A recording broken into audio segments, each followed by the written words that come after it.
Welcome back to the deep end. Today, we are staring into an abyss that definitely stares back. And it's wearing a Rolex and screaming about chemicals in the water supply. It's quite an image. It is. We are unpacking a story that is honestly difficult to wrap your head around, not because it's complicated, but because of the sheer scale of it all. We're looking at a man who was described in court documents, and this is by his own legal team, mind you, as the Coca-Cola of the conspiracy theory community. That is a comparison that really sticks with you, doesn't it? It really does. Because Coca-Cola implies, this complete ubiquity, a brand recognition that goes way beyond the actual product itself. Right. And in this case, the product wasn't soda, it was outrage. We are, of course, talking about Alex Jones and his media empire, Infowars. And I think we need to set the stakes right at the top here, because a lot of people might have this image of him as just, some guy shouting into a microphone in a garage somewhere. A hobbyist. Exactly. A hobbyist. We're not talking about a hobbyist. We're talking about a figure who went from public access television in Austin, Texas, to owing a $1.5 billion with a B dollar legal judgment. It's an astronomical number. The trajectory is just wild. Mm-hmm. It touches on everything from the monetization of fear to the absolute limits of free speech within the American legal system. Precisely. And while it is so tempting to look at Jones as just this larger-than-life character, the caricature of rage and memeable moments. The gay frogs. The gay frogs, exactly. We'll get to that. But what we really have in the stack of sources in front of us today is a business case study. It's a case study in how digital misinformation collides with the real-world legal system. We have biographical data. We have court documents from the Sandy Hook defamation trials that are, thick enough to stop a door. Right. Bankruptcy filings, reports on the just incredibly bizarre auction of his assets that happened. It's a mountain of paper. Oh, the auction. The one involving a satirical newspaper. We absolutely have to get to that because it's a twist ending that, you genuinely couldn't write it. It sounds like fiction. It really does. But our mission today is to really unpack the mechanics of this machine. How did a local radio host build this massive fake news empire? How did he turn conspiracy theories into a retail business selling supplements? And crucially, how did one specific set of lies, primarily about the Sandy Hook elementary school shooting, bring the entire house of cards crashing down? It's a rise and fall story, for sure. An epic one. But it's also a story about the cost of lies. And not just the moral cost, which is immense, but the literal financial cost when the legal system finally catches up. So let's start at the beginning, the origin story. Because before, he was the guy screaming about globalists and, interdimensional vampires. There's just a kid in Texas. Just a kid in Texas. Alex Jones was born in 1974 in Dallas and raised in a place called Rockwall. And Rockwall is a fairly affluent suburb. It's important to note this because there's often this mythos around figures like him that they came from nothing, that they're speaking for the downtrodden. Right, the man of the people narrative. Exactly. His father was a dentist. It wasn't some hard-scrabbled Dust Bowl upbringing. But the sources all point to a very, very specific intellectual turning point for him when he was a teenager. He read a book. A book called None Dare Call It Conspiracy by Gary Allen. That's the one. I've heard of this. It's pretty foundational for a certain type of worldview, isn't it? It's not just a casual read. Oh, it's the primer. It's the Rosetta Stone, in a way. If you want to understand the architecture of a lot of modern American conspiracy theories, you really have to look at this book. It introduced a young Alex Jones to the idea that international bankers, not elected officials, not voters, were the ones really controlling American politics. Pulling the strings from behind the curtain. Yes. It planted that seed of the New World Order narrative. The idea that there is a secret cabal, a shadowy group manipulating world events for their own gain. Jones himself, years later, called it the easiest to read primer on the whole subject. So he's got this seed planted in his head. He's a teenager. He's looking at the world through this new lens of nothing is what it seems. And then the 90s happened. And by these happened. And if you're a young man in Texas in the early 90s and you've already got a deep distrust of the federal government, there are two specific events that are going to act like gasoline on that fire. You're talking about Waco and Oklahoma City. Exactly. Let's take Waco first. 1993, Yeah. Jones is just about to graduate high school? Right at the end of his senior year. Yeah. So a really formative, impressionable age. And the siege of the Branch Davidian compound, It's not just a news story for him. It's local. It's practically in his backyard. Now, for most of the country, watching that compound burn on live TV it was a tragedy. It was seen as a botched government operation. Horrific. But a failure of law enforcement. A terrible mistake. Yes. But for Jones, our sources say he interpreted it as confirmation. Confirmation of what, exactly? That the book was true. That the book was right. That there were malevolent government forces willing to kill their own citizens, women, children, to maintain control. It wasn't a mistake. It was a message. And it hit him hard. So hard, in fact, that a few years later, in 1998, he wasn't just talking about it. He was acting on it. He organized a campaign to build a new Branch Davidian church as a memorial. He was actively fundraising to rebuild it on the same spot. Wow.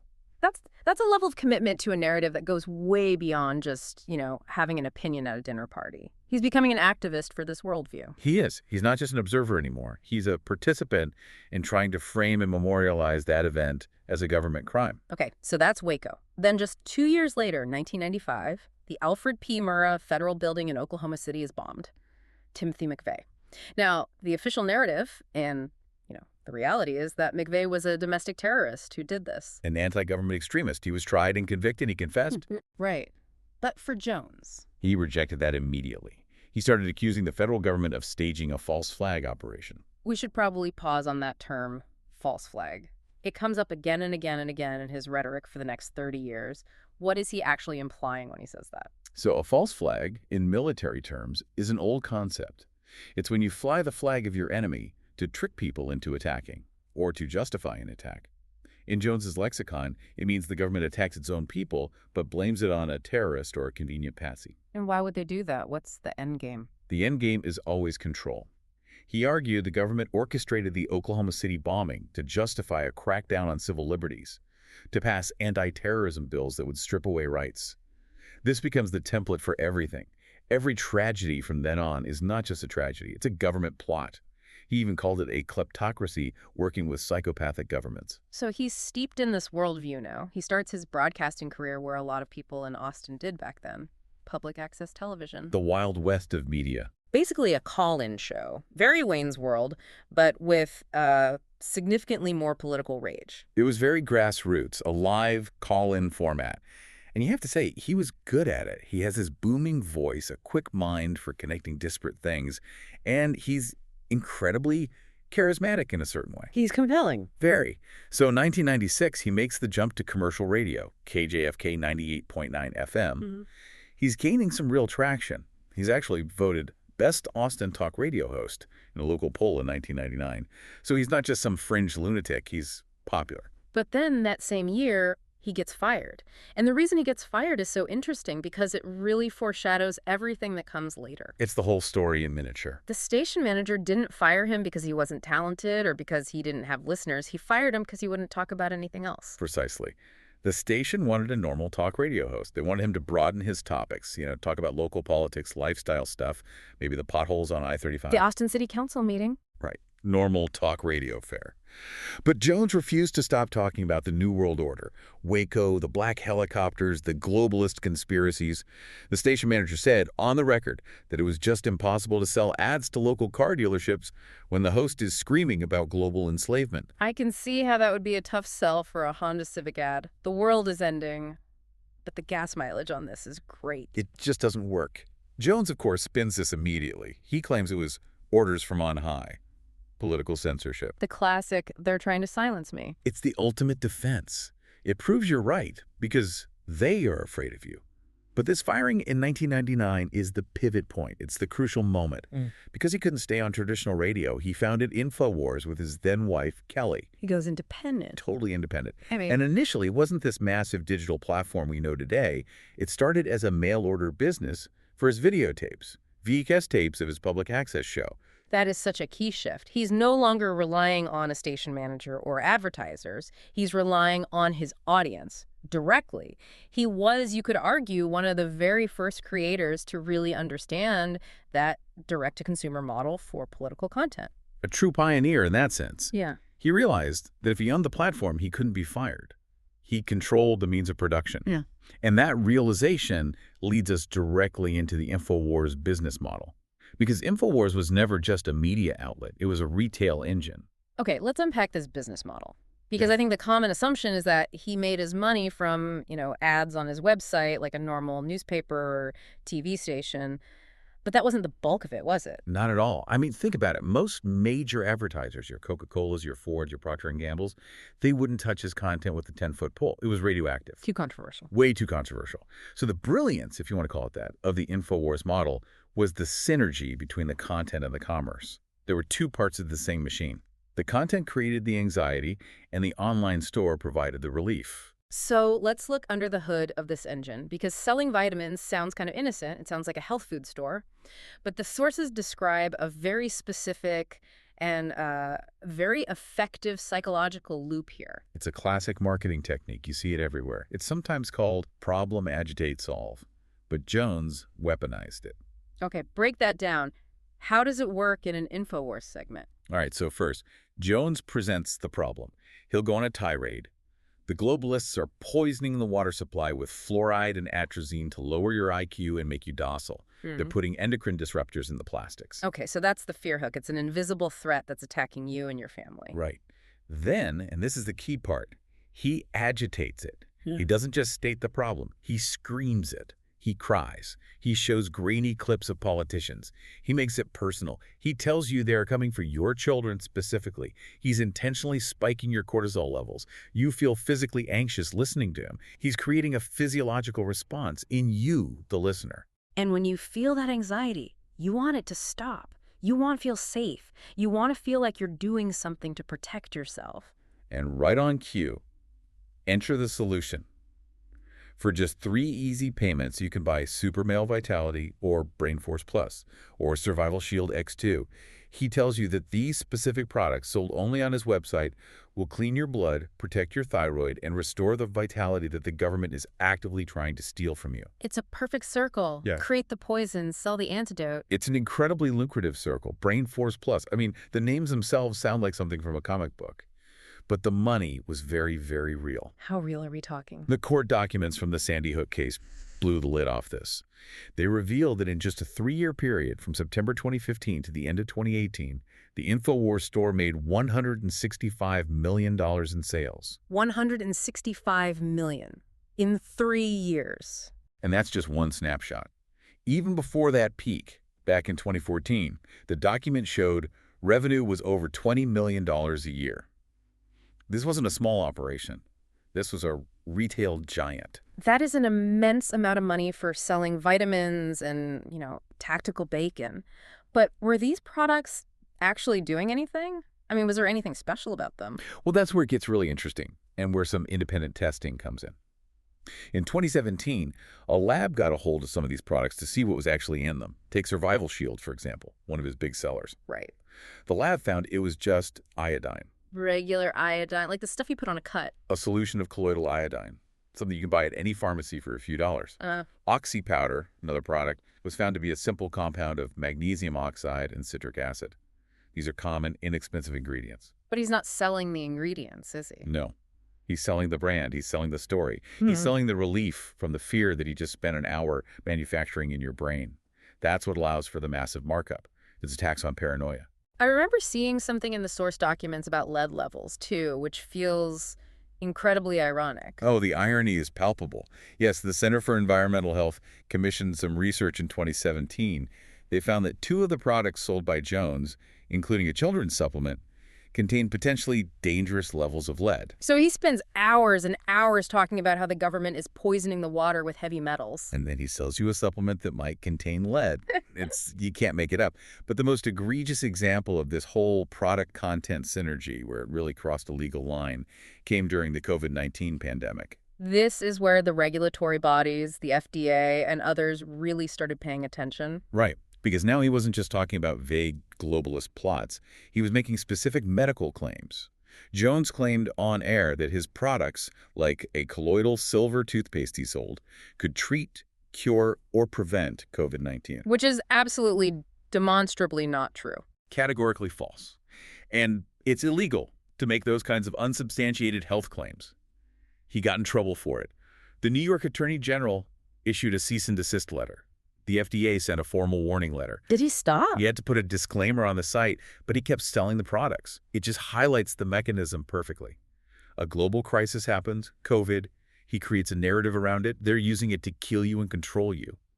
And then he sells the supposed antidote, buy my silver toothpaste. And the reach of this operation was just massive. At its peak, the Infowars website was getting 10 million monthly visits. Let's put that in perspective. At the time, that was more traffic than established media outlets like Newsweek or The Economist. Wow. So you can't dismiss him as fringe in terms of numbers. He was mainstream in terms of audience size, even if the content itself was extreme.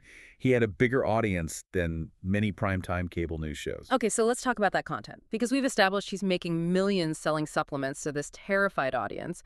What exactly was he telling them every day? The core narrative, the grand unified theory of everything, is the New World Order. It's this idea that a global cabal of elites is manufacturing every crisis, wars, famines, pandemics, to break down national sovereignty and create a one-world socialist government that will enslave humanity. Everything fits into this framework. And 9/11 was a huge part of this, right? That was really his breakout moment on the internet. Huge. It put him on the map. On the very day of the attacks, September 11th, 2001, while the towers were still smoking, Jones went on his Austin radio show and claimed there was a 98% chance it was a government-orchestrated demolition. Immediately, before anyone had any real information. Before the dust had even settled, he became a central, if not the central, figure in the 9/11 truther movement. He basically built his early internet fame on 9/11 denialism. He provided the alternative narrative instantly, and a lot of people who were scared and confused latched onto it. And then there are the things that, on the surface, sound kind of funny. They become memes. We have to pause here because you can't do a deep dive on Alex Jones without talking about the frogs. Oh, you have to talk about the frogs. Everyone has seen the clip. Everyone has heard the remix. I don't like him putting chemicals in the water that turn the friggin' frogs gay. It's an iconic piece of audio. It's objectively funny out of context. People have remixed it into techno songs. But when you look at the source material in front of us, it's actually a perfect example of how he operates. He didn't just invent that out of thin air, did he? No, and that's what makes it so insidious and effective. Yeah. He took a real scientific study from UC Berkeley, a legitimate study about a pesticide called atrazine. The study showed that atrazine, which is common in agricultural runoff, acted as an endocrine disruptor in male frogs. It could demasculinize them, essentially causing hormonal imbalances that affected their reproductive systems. Okay, so there is a grain of truth, a real scientific study about pollution and its effect on amphibians. A tiny grain. But watch the leap he makes. Jones took that very specific environmental study about agricultural runoff and spun it into a gay bomb theory. He claimed that the Pentagon was intentionally weaponizing tap water to control human population growth by chemically altering people's sexuality. He connects those dots with no evidence. He takes a boring, complicated scientific paper about pollution and turns it into a James Bond villain plot. It's that leap from pesticides are bad for the environment to the globalists are trying to turn the population gay that absolutely defines his style. But it wasn't all just, rants about frogs and globalists. There were real-world, immediate consequences to some of these stories. We have to talk about Pizzagate. Yes. This was in 2016 leading into 2017. Jones was a major promoter of the completely false conspiracy theory that a Washington, D.C. pizzeria, a place called Comet Ping Pong, was the center of a child trafficking ring involving high-level Democratic Party officials. And he pushed this hard, day after day. He pushed it relentlessly. And people believed it. A man from North Carolina actually drove to D.C., walked into the restaurant with an AR-15 rifle to self-investigate. He fired shots inside the restaurant. He did. He fired his weapon inside the pizzeria. It was a miracle that nobody was killed. A miracle. And that seemed to be a moment where even Jones realized he'd gone too far. It was one of the very few times he blinked. Facing a potential and completely unwinnable libel suit, he issued a public apology and a retraction to the owner of the restaurant, James Alefantis. He realized his money was on the line. He did the exact same thing with Chobani yogurt, right? Correct. In 2017, he claimed on his show that the Chobani yogurt factory in Idaho was importing migrant rapists and was a hotbed for tuberculosis. Just completely fabricated. Totally fabricated. Chobani sued him for defamation immediately. Jones settled out of court and retracted the statements. So we see a pattern emerging here. He pushes the line as far as he can, gets sued, and then backs down when a big corporation with deep pockets, threatens his money. He creates a mess, then tries to clean it up just enough to avoid writing a big check. But then we get to Sandy Hook. Yeah. And this is where he didn't back down, at least not in time. And this is where the story changes forever. This is the turning point. This is the moment where the performance, as his lawyers would later call it, collided with a reality that was so horrific and so absolute that it would not budge. The immovable object. The shooting happened in December 2012. 20 children, 6 educators, murdered at an elementary school. It was a moment of profound national mourning. And almost immediately, Jones started spinning his narrative. He called it staged. He called it synthetic, manufactured, a giant hoax. He told his millions of listeners that the grieving parents they saw on television were crisis actors. He said on air repeatedly over years that no one died.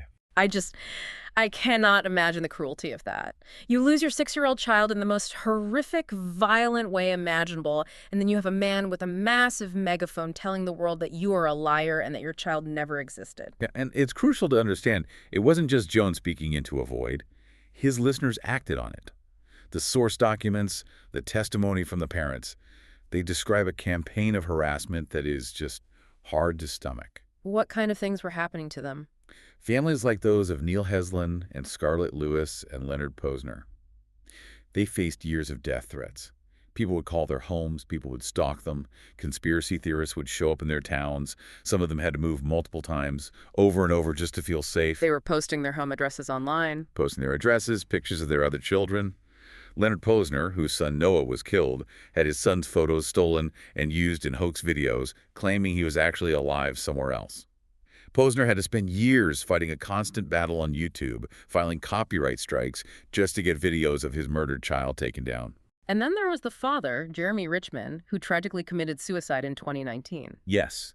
And even after that unspeakable tragedy, Jones went on his show and suggested that Richmond might have been murdered as part of the cover-up. There was just no bottom to the cruelty of the narrative. He just kept digging. Eventually, the families decided to fight back. They filed defamation lawsuits in both Texas and Connecticut. And this legal battle, it didn't play out like a normal trial, did it? Not at all. Usually in a trial, both sides present evidence, there's discovery, and a jury decides the facts. But Jones and his legal team essentially refused to participate in the process. They failed to produce financial documents. They failed to provide witnesses for depositions. This is a legal term called discovery abuse. Why would he do that? Is that just incompetence on the part of his lawyers, or was it a strategy? It's likely a mix of both. The strategy part is that if he hands over the documents, he reveals the inner workings of his business, how much money he's really making from these lies, the internal emails, the proof that he knew it wasn't true. By refusing, he can go on his show and tell his audience, it's a kangaroo court. They won't let me defend myself. He's trying to delegitimize the court itself. Exactly. But the legal system has a mechanism for that. It has a nuclear option, a default judgment. The judges in both the Texas and the Connecticut cases eventually got so fed up with what they called Jones's flagrant bad faith and stunningly cavalier attitude toward the court that they issued default judgments. And what does that mean in simple terms? It means the judge says, because you refuse to cooperate, we are declaring you liable by default. You lose. So the trials that followed, the ones people saw on TV, they weren't about whether he was guilty of a defamation. That was already decided by the judge. The trials were only to decide how much he had to pay in damages. And that leads us to the Texas trial in the summer of 2022. This trial gave us one of the most dramatic, unbelievable courtroom moments I have ever heard of. The Perry Mason moment. It's rare that real life plays out like a movie script, but this absolutely did. Jones is on the witness stand. He's been claiming under oath that he searched his phone for any text messages about Sandy Hook and found nothing. He's swearing he complied with discovery. Right. He's lying to the jury under oath. And then the plaintiff's lawyer, Mark Bankston, just drops a bomb on him. He looks at Jones and says, Mr. Jones, did you know that 12 days ago, your attorneys messed up and sent me an entire digital copy of your entire cell phone with every text message you've sent for the past 2 years? And the look on Jones's face in the video. It was pure, unadulterated shock. You could see his brain just stop working for a second. But wait, explain the legal side of that. If his lawyers sent it by accident, couldn't they just say, oops, our bad, and ask for it back? They absolutely could have. There's a legal process for that. It's called clawing back privileged or inadvertently disclosed information. And Bankston's team followed the rules. They notified Jones's lawyers immediately. They said, hey, you sent us this. We're giving you 10 days to tell us if any of it is privileged. And what did Jones's lawyers do? Nothing. They Okay. just didn't respond in time. They missed the deadline. So under Texas law, the privilege was waived. It became fair game. That is a colossal career-ending blunder. It is a malpractice level error. So Bankston got to confront Jones on the stand with the texts, proving that he had lied under oath about searching his phone. It just completely destroyed Jones's credibility in real time, right in front of the jury. And it's in that moment that he finally admits it, right? He does. Under the pressure of that cross-examination, he finally says that the Sandy Hook shooting was 100% real and that he was wrong to have lied about it. But by then, of course, the damage was done. So the juries come back, and they come back with numbers. In Texas, the jury awarded Neil Heslin and Scarlett Lewis about $4 million in compensatory damages and another $45 million in punitive damages. So around $49 million total. A huge amount of money. But it was the Connecticut trial that was the big one. That was the financial cataclysm. In that case, the jury awarded $965 million to 15 plaintiffs. $965 million. And then, on top of that, the judge added another $473 million in punitive damages and attorney's fees. So the grand total he owes, just from these lawsuits, is over $1.4 billion. $1.4 billion. That is an insurmountable, company-destroying amount of money, even for a guy making tens of millions a year selling supplements. It is designed to be. A judgment that large isn't just compensation, it's a punishment. It's a message from the legal system saying, this behavior is so destructive, so harmful to society, that we are going to ensure you can never do business this way again. While all this legal drama is unfolding, we also have the political and tech side of things. Jones was getting deplatformed from all the major social media sites around this time. Yes, this was the first big wave. Around 2018, it was like dominoes falling. Yeah. Apple pulled his podcasts, then Facebook, then YouTube, then Spotify. They all banned him in Infowars, citing their policies on hate speech and harassment. But he didn't just disappear from the internet. No. And this is where that leaked cell phone data from the trial becomes really interesting again. The text revealed he was actively working to evade the bans. He was using proxy sites. He would help set up a new website, something like National File, upload his videos there, and then have other people tweet the link. He was playing whack-a-mole with the platforms. So he knew exactly how to game the system. He was very adept at it. And for his audience, the bans just fed the persecution narrative. It was proof. They are banning me because I'm getting too close to the truth. It became a badge of honor. And then we get to January 6, 2021. Jones was heavily involved in the lead-up to the Capitol riot. He was a key figure. The sources show he helped fund and organize the rally. He helped raise $650,000 from a single donor, specifically for the event that preceded the march. That's a serious amount of money. It's a significant contribution. And his rhetoric in the days and weeks leading up to it was extremely bellicose. He was on a bullhorn telling crowds, "We declare 1776 against the New World Order." I mean, that is literally revolution talk. It is. But then on the day itself, he pivots again. It's that same self-preservation instinct we saw with the Chobani lawsuit. On the day, as the crowd he whipped up marched to the Capitol, Jones was recorded on a bullhorn telling people not to fight the police, to remain peaceful. He led them to the door of the Capitol, but then tried to distance himself from the actual breach. He winds them up, points them in the right direction, and then said, hey, be careful now. Precisely. He wants the chaos, but he doesn't want the federal indictment that comes with it. And remember those leaked text messages from the Sandy Hook trial? The ones his lawyer accidentally sent. Those exact ones. They were turned over to the House Select Committee investigating January 6th. So his legal troubles in one area fed directly into the congressional investigation in another. It all started to collapse in on itself. So he owes $1.5 billion. He's been investigated by Congress. How does he try to get out of paying the Sandy Hook families? This brings us to the bankruptcy court. And this is where the story turns into a very cynical corporate shell game. It's fascinatingly brazen, really. The court filings reveal this web of companies. And we see this one entity pop up called PQPR Holdings. PQPR sounds like a generic shell company. And the sources suggest that's exactly what it was. Technically, it was owned by his parents. But the documents show that Jones claimed his main company, Free Speech Systems, owed this parent-owned company nearly $54 million. Wait, so he's claiming his company owes his own parents' company $54 million for what? For supplements and other goods, he was essentially creating a massive questionable debt to an insider. And what's the strategy there? The strategy is this. If your company goes bankrupt, the assets get sold off to pay your creditors. If the biggest creditor in line is your own family's company, then the money from the liquidation sale just goes from your right pocket to your left pocket. It never reaches the actual victims you owe money to. It's like stuffing all your cash into your mattress and then telling the bank your house is empty when they come to collect. That's a perfect analogy. First, his companies filed for Chapter 11 bankruptcy, which is a reorganization. He tried to stay in control, but the families fought back hard. They argued, successfully, that he was just using the bankruptcy court to hide assets and avoid paying the judgment. Eventually, the court lost patience and converted the case to a Chapter 7. And Chapter 7 means liquidation. It means the party's over. Chapter 11 is let's try to reorganize and pay people back over time. Chapter 7 is everything must go. The business stops operating. A court-appointed trustee comes in, seizes all the assets, and sells them to the highest bidder. The lights go out. And this brings us to the auction in late 2024.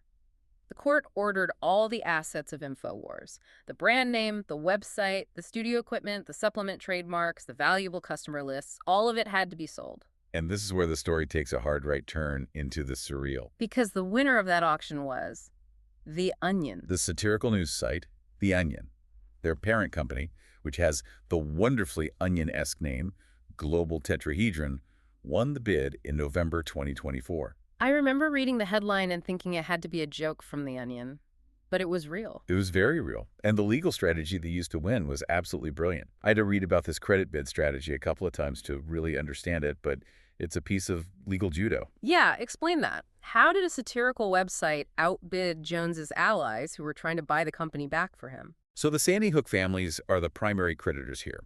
Jones owes them $1.5 billion. That debt is an asset that they own. So when the auction happened, they went to The Onion and essentially said, we will trade some of the massive debt Jones owes us to you to use as your bid. So instead of The Onion having to put up millions in cash, they're bidding with the debt that's owed to the families. Exactly. Let's say a bad guy owes you $100 and his car is being sold at auction. You can go to that auction and say, I bid $100 of the debt he owes me for the car. In the eyes of the bankruptcy court, that debt is just as real as cash. The families weaponized their own tragic settlement as currency to ensure Jones lost his platform forever. They decided they would rather lose out on some of the cash payment if it meant they could control the fate of Infowars. They wanted to burn it to the ground. Or even better, turn it into a parody of itself. The Onion announced they plan to relaunch Infowars as a satire site that would relentlessly mock conspiracy theorists. The ultimate poetic justice, using the very platform that spread the lies to ridicule the liar and the lies themselves. It would have been an incredible ending. But it didn't quite happen that way, or at least not that smoothly. Jones fought back. Of course. He sued immediately. He claimed the auction was rigged and illegal. He argued that the credit bid from the families was unfair and made it impossible for his allies, who were bidding with actual cash, to compete. So it became a legal battle of cash versus debt forgiveness. Right. And a federal judge actually put a halt on the sale to review the whole process. And then in December 2024, the judge rejected the Onion's bid, saying the auction process had been flawed and wasn't transparent enough. That must have been a massive blow to the families who had orchestrated this. It was a definite complication, a setback. But it wasn't a victory for Jones either. By late 2025, a Texas judge just ordered the assets to be turned over to a court-appointed receiver for liquidation. The auction idea was set aside, and now a professional was just in charge of selling everything off piece by piece. Jones even appealed all the way to the Supreme Court to stop the judgment, but they rejected his appeal without comment. So, as of where we stand now, the empire is being dismantled. The Infowars brand as he built it is effectively dead, or at least being sold off for parts to pay a tiny fraction of what he owes. The corporate entity is gone, the infrastructure has been seized, the microphone has been unplugged by the U.S. legal system. Before we wrap up, I want to touch on the man himself for a minute. Because during all these various trials, we got these strange glimpses into his psychology. There was that custody battle back in 2017 for his children, where his own lawyer made a very, very strange argument. Oh yes, the infamous performance artist defense. His lawyer, in an attempt to prove that Jones was a fit father, argued that the angry, screaming man you see on the screen is just a character. He's an artist. He compared him to Jack Nicholson playing the Joker. He did. The lawyer literally said to the judge, he's a performance artist.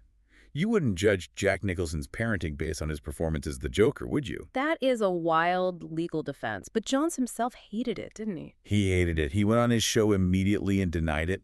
He said, I am the hardcore, real McCoy. He couldn't stand the idea that his followers, the people buying his supplements, might think he was faking it. His entire brand is based on authenticity. His ego couldn't allow for a defense that would have actually helped him in court. And yet, in that same custody trial, there was testimony from a court-appointed case manager about a specific diagnosis. There was. A therapist who evaluated him for the court testified that Jones had been diagnosed with narcissistic personality disorder. And we saw evidence of extreme paranoia in his personal life. Those leaked texts revealed he was spying on his wife and his ex-wife, using apps to track their physical movements. So he was living in the same state of constant paranoia that he was selling to his listeners every day. The line between the performance and the person seems to have completely dissolved. Which brings us, bizarrely, to the cat. We have to talk about Mushu the cat. Mushu the cat. This came up during the bankruptcy proceedings. In the middle of these billion-dollar legal arguments in complex corporate structures, Jones went on air and claimed the Department of Justice was trying to seize his family's cat. Was the DOJ trying to seize his cat? It seems. Highly unlikely. The cat was listed as an asset, valued at $2,000. But Jones took this and ran with it, spending entire segments talking about how they were now coming for Mushu. It sounds like a total distraction. It's a perfect distraction. But it also illustrates his entire mindset. He frames everything, even the court-ordered liquidation of his assets to pay for the harm he caused, as a personal persecution. They aren't just holding him accountable. They are coming for everything he loves, even his pets. It's the same narrative he uses to sell supplements, just applied to his own legal accountability. Buy this T-shirt to help me save Mushu the cat. So when you put it all together, what does it all mean? We have a man who built a media empire on the idea that nothing is what it seems. He made hundreds of millions of dollars. He caused immeasurable generational pain to grieving families. And now he's stripped of his company and facing a lifetime of debt. I think the key takeaway here is about the limits of that particular business model. Jones proved unequivocally that outrage sells. He proved you can build a massive loyal audience by validating people's darkest fears and anxieties. But he also proved that the legal system, while it can be incredibly slow and frustrating, does have a hard limit when it comes to defamation against private citizens. You can say the government is evil. That's protected free speech. Right. You can say the president is a lizard person from outer space. That is protected political speech. But you cannot say that a specific parent, a private citizen living at a specific address, faked their own child's death. That is where the First Amendment draws a line. The truth, it turns out, still matters in a court of law, even if it doesn't seem to matter as much on the internet. Precisely. The courtroom is one of the few places we have left where you are under oath, where facts are cross-examined, and where evidence is required. Jones couldn't performance art his way out of a default judgment. He couldn't scream over the judge. The rules were different, and he couldn't adapt. It's a sobering story, and it leaves me with one final provocative thought. Jones's lawyer tried to say he was just playing a character. If the most influential conspiracy theorist of our time was, even in part, just playing a role for profit, what does that say about the millions of people who built their entire worldview on his script? That is the tragic and lingering question, isn't it? The infrastructure of Infowars might be sold off. The desks and microphones might be auctioned. But the style of information warfare that he pioneered, that aggressive, relentless denial of reality, the monetization of paranoia, the treatment of victims as villains, that hasn't disappeared. It might just be the standard operating procedure for a huge chunk of the internet age now. It might be. The toothpaste is out of the tube, and no amount of bankruptcy filings can put it all back in. On that note, thank you for joining us for this deep dive. It's been a heavy one, but a really important one to understand. Thank you. We'll see you next time.